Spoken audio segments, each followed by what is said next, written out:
Yes, I am back again. Guess who's back? So we're going to get this fitted into the MCX receiver. We're going to find out how easy or difficult it is. I'm guessing it's going to be very easy.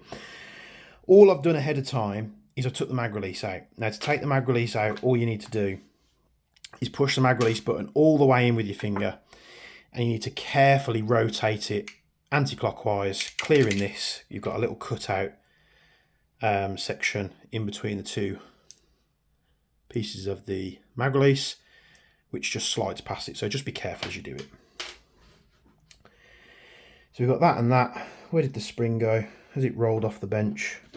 I really hope not. Yeah, it has. Oh, luckily found it.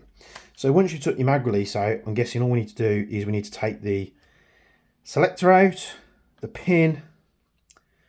Is the pin gonna have to come out? Yeah, I think it is. So selector, pin, and then rearward screw. So let's find out what screw that is. I'm guessing it's going to be a 2 or a 2.5. Yeah, that's too small. So it's going to be a 2.5. We've got 2.5. I think that's a 2 again. Sort yourself out, Jim Bob. There we go. 2 point.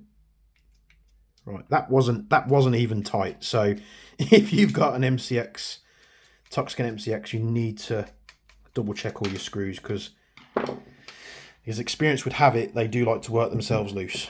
So we've took that screw out. We're going to flip it over. We need to remove the ambi catch, which, if you see it there, there's a little grub screw.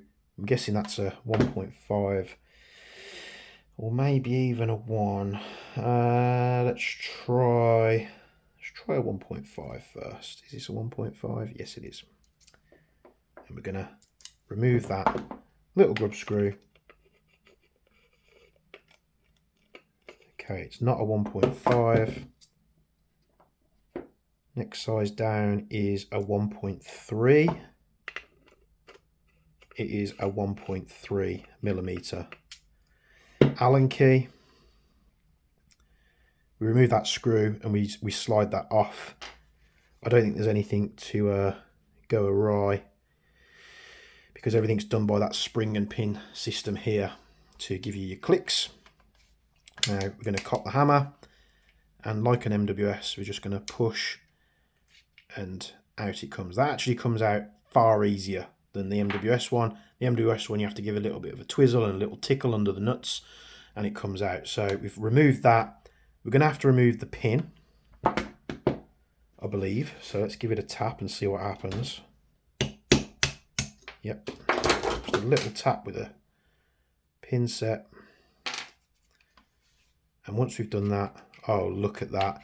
Now, if you've ever took a trigger pack out of a Marui MWS, it doesn't matter what model you have, big breath for this one, you will know how difficult that is. Normally you have to hit it with a hammer. People have hit them from the bottom.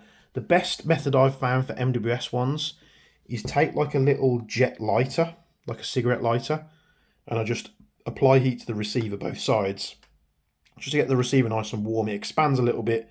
I flip it over, I tap it on the bench on this section here, which, you know, don't, you know, come at me if you break your receiver. But I've smacked them pretty hard. There's dents in all my workbenches from doing it. And then eventually, if the gods allow it, the trigger pack will come out. But this one, we can just slide it on out. Oh, magic. So once you've slid that out, you can pop your receiver to one side. We're going to take our trigger pack. We're going to remove the bolt release. Now, they did send me parts, didn't they? So I've got a steel one here. Is it steel? Where's my magnet? Where's my magnet gone? I had it literally in the last video. There it is. So Toxicant did send me a load of steel parts. These are normally bought separately, or I don't think they come with your Toxicant. So shall I fit it? Shall I not fit it? I'm not too sure. You know what? We're going to leave it for today, because I'm going to do it in a way where, you know, it's the exact same as what you've got at home if you've bought an MCX. So does this come out like the Marui one? We should normally just be able to lever that up, but it doesn't want to do that. It does get stuck on the trigger box. So how are you doing this, Toxicant? Usually that's how a Marui one does it. You just literally flip it off, unless it's a tight fit. Let's give it a little bit of leverage and see what happens. Yeah, I think it just needs a little bit of pushing. I think it's just a tight fit to stop it from flying off. And there is the spring. Now, is that spring the same as the ones they've sent me? I'm not really sure. This is the thing, you know, they ship you parts. Is it for the selector? I really don't know. They don't say. Or is it for the bolt lease? I'm in two minds now with what to do. I mean, it does fit, but we are guessing. So let's do it like for like, which this is a pretty weak spring. Should we fit an upgraded one? What have we got here? It is the same, isn't it? Yeah. What's this one like? So standard one's weak. That one's a little better. So what I'm going to do is I'm going to fit just, I think it's the middle spring that comes in the 3 with the trigger pack. So the middle one in terms of power. And let's hope this is correct. They're going to come onto the video now and go, no, you've done it wrong. That spring's for somewhere else. But without a little, you know, leaflet or something inside the box, how do we know? How do we know?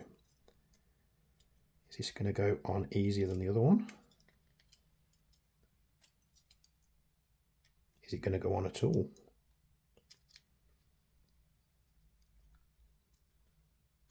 I think it's just a tight fit.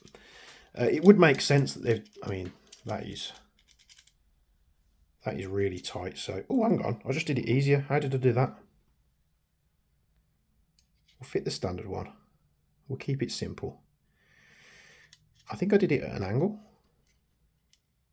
So we'll put the spring in there, like that. And I came in at an angle, like so. Is that how it's done? Yeah.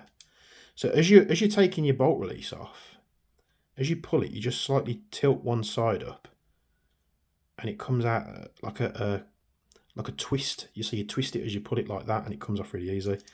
The more you know. I'll take the standard trigger pack. We're going to pop that to one side.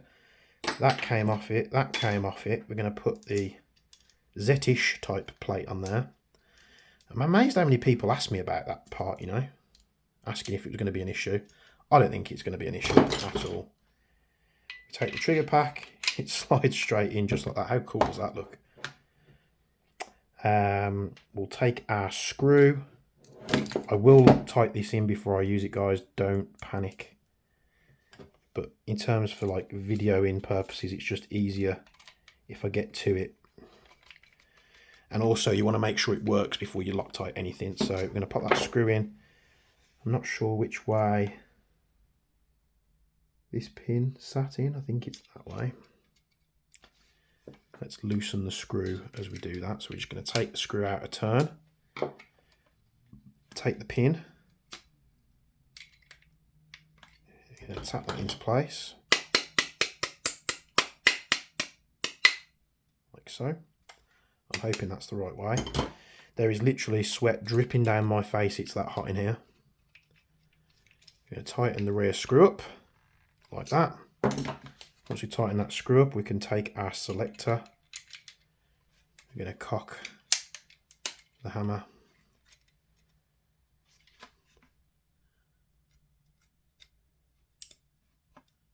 And are you going to go in easy or are you going to fight me? It's going to go in easy. But have we...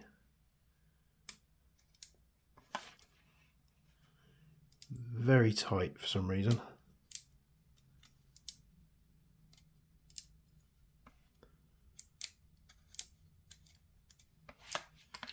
very tight, gets stuck. Let's loosen that screw off a little bit, so we won't do it mega tight. Yeah, so I tightened that screw down a little bit too much, so just be careful with that. There's two things you could do. You could just not tighten it down all the way, or you could shim it. So I've just done it in like finger tight, so that's tight enough. That's in. We'll put the selector on. I think it's just the trigger box sat slightly towards one dimension on the receiver.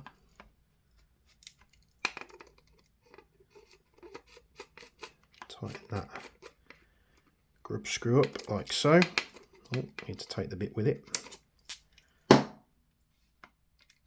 Oh, it's so tight.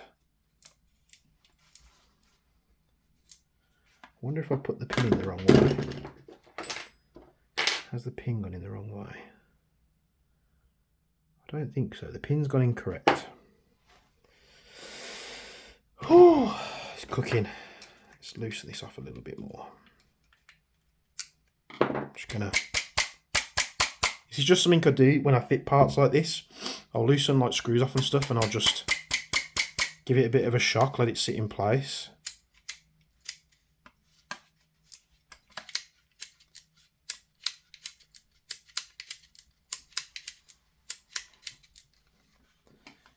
So yeah, that's with the screw loose. If we tighten it down, we're okay. That might loosen up over time. I'll have to keep you guys updated on that. So once we got that in, we could take our mag release. We pop that in the one side. We put the spring over the mag release button. Now there's many ways to start this.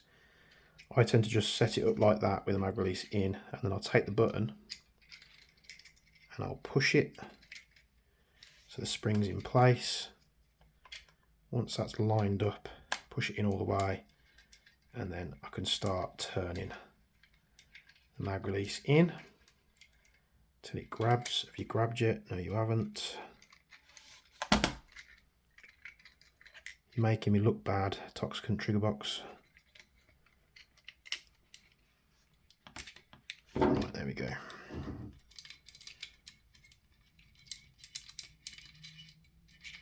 And as a rule of thumb, when I'm doing like MWS mag releases or anything that, any type of M4 mag release that fits together like this, I'll always screw this in so you can pull on it as you turn it to get it over the bolt release.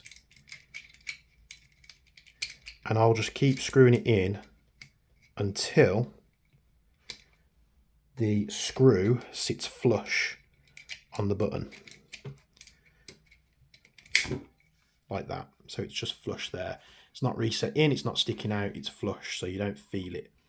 So it's as high as it can be without you feeling it on the button. So there we go. And there we have it. So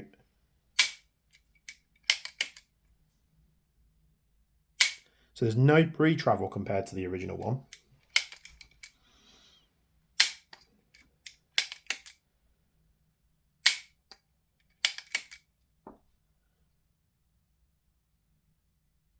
Wall is right there, so I think they might have tuned that, or perhaps that's how they come, I don't know. The standard one, you can see there's a bit of take up beforehand, there's a bit of slop, and then you get to the brake.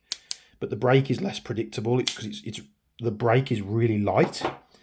Now on the upgrade set, you're right on the wall, but it's quite a strong.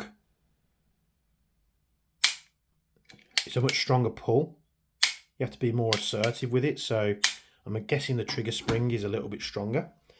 I'm going to leave it there because I am literally melting in this room because it is super hot. Because this is the room where I do a lot of my resin printing for prototypes.